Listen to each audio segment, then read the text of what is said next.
Let's start by talking about mental health. When you picture your own health, if you imagine a coin, then physical health would be one side of the coin and mental health would be the other side of the coin. Both sides of the coin are equally important and often they will affect one another. If you click on the other speakers, I will tell you a little bit more about the mental health dual continuum, which is a really useful way of visualizing what mental health is. Okay, so let's have a little look at this continuum. Running from left to right, that shows mental illness. On the left-hand side, this would be somebody suffering from a mental illness, which would be a mental disorder, such as bipolar disease. On the right-hand side, that would be somebody who is not suffering from any mental illness. It's just important to recognise that mental illness, just like physical illness, is a very real thing and it can be treated and overcome, often very quickly, with support and with the right treatment. But just like physical illness, some people suffer from mental illness for a very long period of their life. Running from the top to the bottom, this is more to do with mental well-being. And so when things are going well in life and a person doesn't have any huge worries or concerns, that they might be at their optimal mental health. But when things go wrong, perhaps following a bereavement or a loss of job or a breakdown of a relationship, a person can feel mentally very unwell and unstable, and that's quite normal and quite natural. And so just zooming out, you can have a look at this whole continuum and imagine that as an adult or as a child, you can move around this continuum at different points in your life.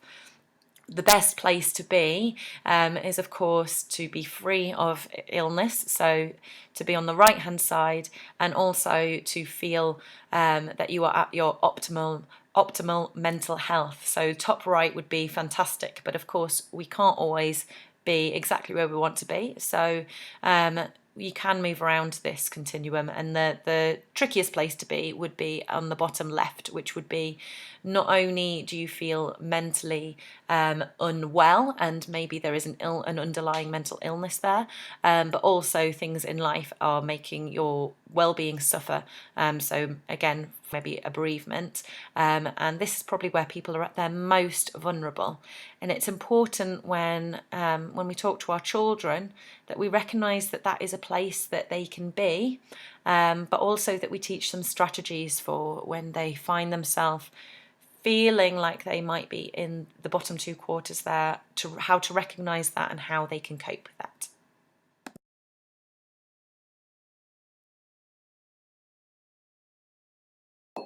Of course, this presentation is mostly about helping your children to develop strategies to keep themselves mentally well and at that optimal mental health level. But sometimes mental illness comes into the equation, and if you're concerned that your child, or indeed anyone at home, is suffering from a mental illness, please don't hesitate to search for some professional advice. If you want support, the door is always open at school. If not, please go and speak to your GP and seek advice. Worry bucket is a brilliant metaphor which can help your child to understand what's going on inside their heads. So if you imagine that everyone has a bucket inside them and it fills up with worries, so small worries, lots and lots of small worries can fill your bucket up, but if you have quite a big worry, then, so for an adult it could be trouble at work, financial issues, a relationship problem. This can cause a lot of stress and can fill your bucket up quite quickly. For a child, if their bucket is almost at the top, then something very small might be the thing that makes their bucket spill over.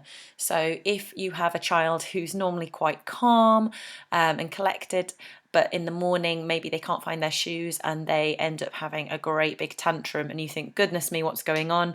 It could well be that their internal worry bucket is completely full of things that perhaps you didn't know about, or you did know about and you were aware, but that the not finding the shoes was, there was no more space for that worry. And so as that worry kind of added to their bucket, there was this overflow, this spill.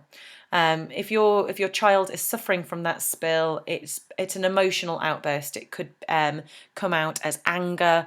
It could be directed towards his or her parents, siblings, an object, or it could come out as sobbing, being very, very upset, or being almost like nervous behaviour. So it's behaviour that you'll all recognise, and it's different for different children, but it is when they are just no longer able to cope with anything. So you can teach a child what a worry bucket is and what it looks like. You can literally show them what it looks like and how your worry bucket can fill up. I'm going to talk to you about how to teach your child some coping mechanisms, of how to develop a tap to release some of their worries, because there are useful and also harmful ways of releasing worries. And so I'll talk to you a little bit more about both of those in a moment. But on the other side here, I'm just going to talk to you about the sort of worries that often do fill up a child's worry bucket. So sometimes the things that a child worries about might not cross the mind of an adult. So it's just to reassure you what some of those more normal worries might be. The image on the right is really useful for seeing children's worries by age, and I suggest that you copy and paste it into a Word document and have a look. It's just quite reassuring as parents to know that some of these worries are normal and quite expected at different ages. So for example, once a child gets to school age, it's normal for them to maybe develop a bit of a fear of this idea of bad guys. It's normal for them to worry about tests. It's normal for them to worry about doctors. It's also good to see that actually developing a bit of a fear of dying is a normal part of development. So between the ages of about 8 and 11, children will worry about this at some point, and that is normal and natural. It's important to note, though, that if a worry sort of really interrupts in a child's life, that's when it becomes an anxiety. So a child that maybe worries about going to the doctors for a jab, a flu jab or a nasal spray, maybe for a couple of days, and is a little bit worried about it, maybe will talk about it, or has maybe gone a little bit quiet, that's actually quite normal and it's okay, and you can have those conversations to sort of support that child, but this is a normal reaction. Whereas if a child has got stuck on this idea and after maybe visiting the doctor has nightmares about the doctor all the time, stays up at night thinking about it, really, freezes up at the mention of doctor, develops a real fear and anxiety related to the doctor, and it's affecting their day-to-day life, then they might need a little bit of extra support for this, and that's when to maybe seek help. But otherwise, it's just important to note that these are normal worries that your children will probably go through. Obviously, they won't necessarily go through all of them, and there may be other worries on there, but I just think this is quite a useful image to have a look at, and also for your children maybe to have a look at and just see that other children are going through the same worries as they are. I think this is a great image, and I think it's really useful just for reminding us that sometimes other people's problems, especially the problems of a child, can seem trivial or unimportant, but for the child who's going through that worry, they can be very, very real. So it's worth remembering this, and it just brings home why it's so important to teach children strategies for coping with their worries, because their worries will seem very, very big to them. So on the next slide, I'll talk to you about how to help your child to develop helpful strategies for dealing with their worries. Okay, so as a parent, one of the most powerful things that you can help your child with is developing these healthy tap ideas that you can see on the left there as alternative behaviours to the unhealthy tap ideas that you can see on the right. The behaviours on the right are normal and natural, but equally they are unhelpful to the people around the child and to the child themselves. And often, if a child has displayed the behaviours on the right, they'll feel really rotten about it afterwards. And so over time, you can talk to the child about the analogy of this tap, and about how sometimes we use the tap in a negative way. So for example, if you're feeling really upset and you're pulling your hair out, or digging your nails into your skin, that would be hurting yourself, or lashing out at a little brother or sister or a parent. Of course, these things are really unhealthy, and they're not something that you want to do.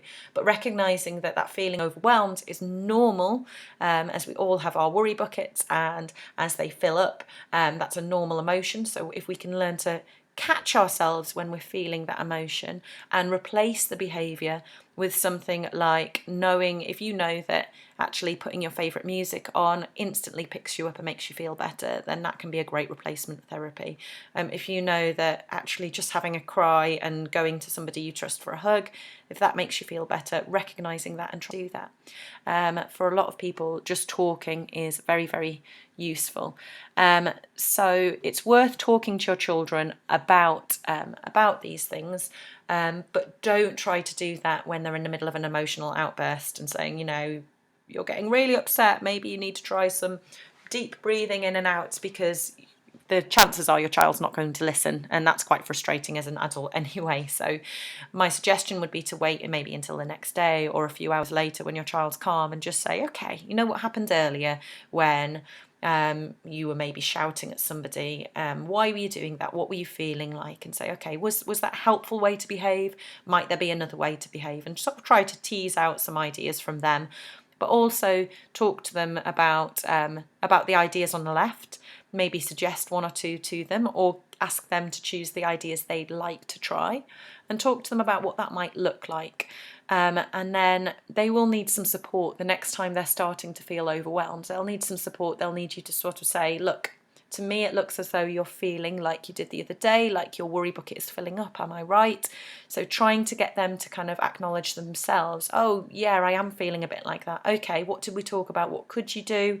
And then trying to get them to remember those methods that you've talked to them about, and encourage them to do that themselves. Children aren't textbooks though, and I'm sure that there will be lots of failure involved and lots of mistakes, and that should be expected. I think that's perfectly normal and perfectly natural. But I think if we can teach children some of the methods on the left, or as many of these methods as we can, and teach them to recognise that these are alternative behaviours to the ones on the right, so that they understand if they're doing one of the behaviours on the right, that there are other things that they can do to cope. That's great, because it tells the child that it's okay to be worrying about things, it's okay to be scared of things or to have things on your mind, this is normal, but that there are healthy ways of coping, and I think that's just a fabulous life skill. In the other speaker, I'm just going to talk a little bit about if your child comes to you with a big worry and talks to you about it, how might be helpful to react to that. First of all, if your child's come to you and they're talking about their problem or their worry, then just recognise that that is a great thing, because it means that they're using a healthy method for dealing with their worries. Okay. Once you've listened to your child, there are three courses of action that I would suggest that you think carefully through before deciding what to do. The first thing that you could choose to do is to take no action at all. And this can be really hard as a parent, but it can be really powerful for your child. So if you've really listened to your child and let them talk through the problem, they might actually come up with their own solution themselves. And if this is the case, praise them for their resilience and let them try to resolve the problem. The second thing that you could do is to take some action. So you could guide your child by giving them some calm and sensible options, but ultimately give them the choice about how they then go forward and which option they take. So if your child had a falling out, you could say, okay, well, you're upset about what this child said to you today. You can either let it go and decide, have a strategy for if it happens again, or you can talk to your friend and explain how it made you feel and to resolve it at school tomorrow. Or you could go to your teacher tomorrow and explain what happened and ask if you could have a little bit of help to resolve the issue. So you're giving your child the power to make their own decision, but you've given them some calm and sensible options for how they can deal with the problem. The third thing that you can do is to obviously take complete control and complete action. So if your child is inconsolable and they're almost unable to engage in the conversation because they're very A very big worry is actually quite a big worry. For example, someone in the family has died, or they're moving home and they're going to have to start making new friends. These are quite big worries, and I think it's completely normal for those to be big worries. In this case, you could say to your child, look, it's okay that you're not sure how to cope with this. That's all right. I'm here for you, and I will help you to get through this.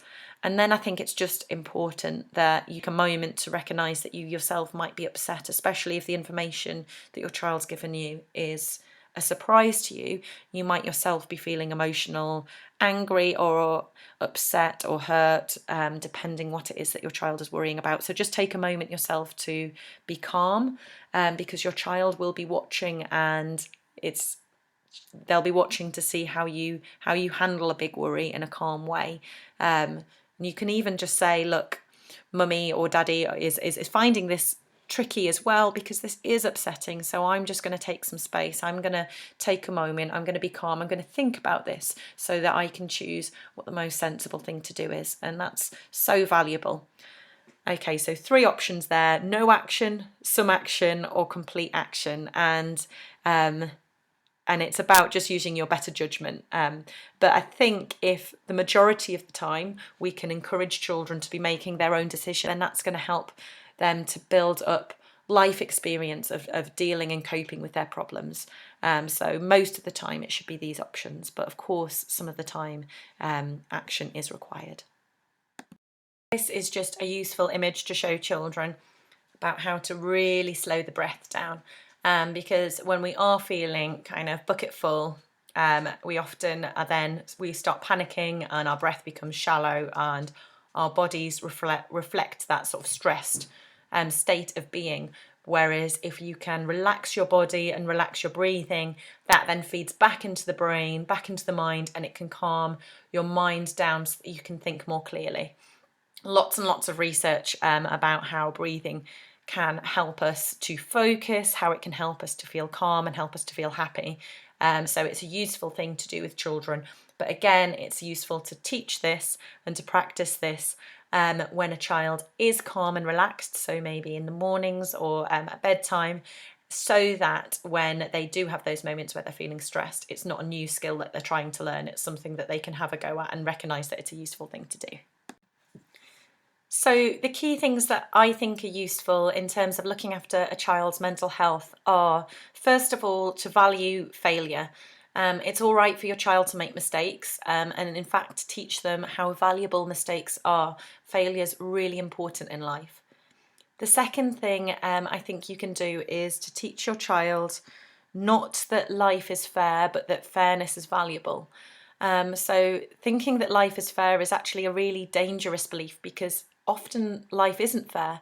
And if a child thinks that life should always be fair, then when things are inevitably not fair, the injustice is upsetting. So instead, we can teach children to value fairness. So as a parent, you can say that you will strive to make things as fair as possible, and that they should do the same. But know that sometimes it isn't always possible. However, if somebody is treating somebody unfairly out of malice, that's obviously not okay, and action quite rightly should be taken, and the behaviour should quite rightly be challenged. As a parent, try to be a guide rather than a bodyguard. Sometimes this is difficult, but letting a child work through their problems themselves will ultimately give them many, many life skills. Offering connections and being a person to talk to and guide a child through their solutions most of the time is really valuable. But of course, sometimes it's important to step in.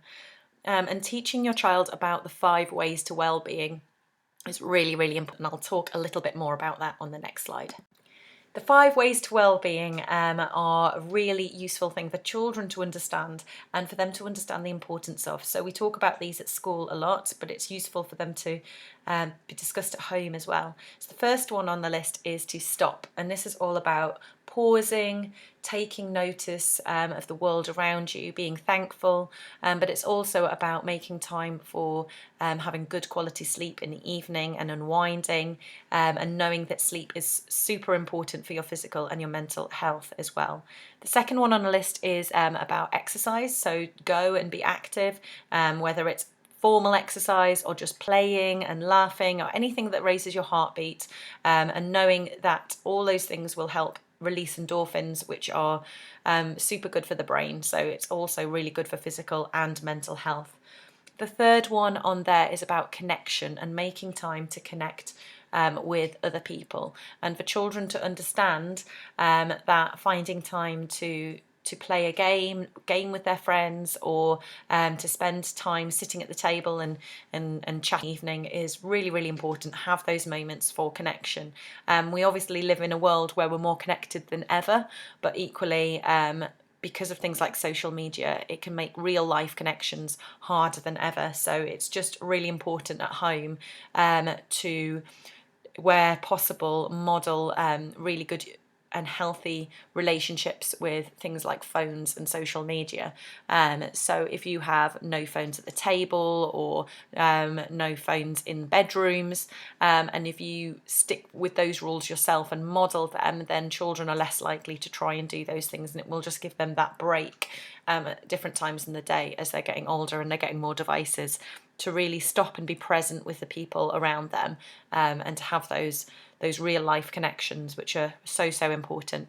And the fourth one is learning and knowing that we are constantly changing, and that this is a good thing, and that we are always growing as people, and challenging ourselves in terms of physical and mental skills is important. It's part of life, and being open to new ideas and open to being challenged, and always improving, is just a really healthy outlook for life.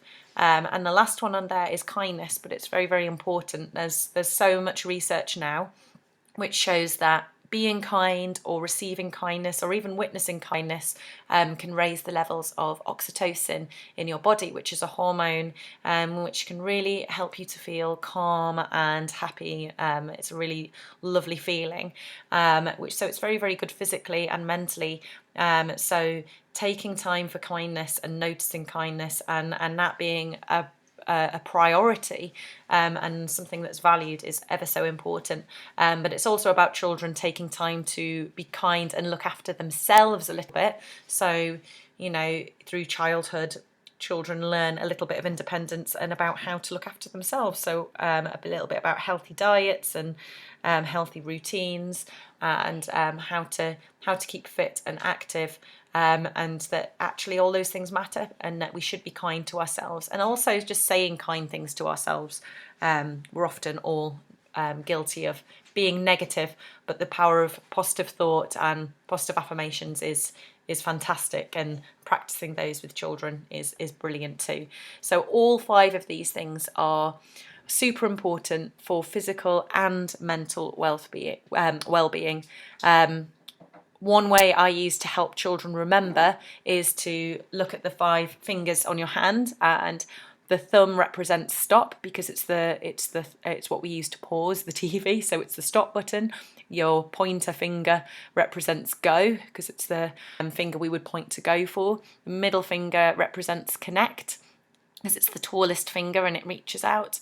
The 4th finger, the ruby ring finger, would represent learn, because if you were to wear a ring on your ring finger, the ring symbolises infinity, going on forever. So this idea that we're always learning, always growing, always being open to new ideas. And the little finger is kind of represents this idea of being small and precious. So kindness can be this small act, but it's very valuable and very precious. So I try to use that analogy with children, and it helps them to remember what those 5 things are, and we can talk about why they're important. Thank you so much for going through the presentation. The purpose of it was just really to share a few bits of practical advice that we often use in school, and I hope that you are able to find a few things that maybe you found useful that you might be able to try at home. If you wanted to discuss any of the ideas further, please feel free to get in touch with me, and I will do my best to answer any questions that I can or point you in the right direction of any that I can't. Okay, take care.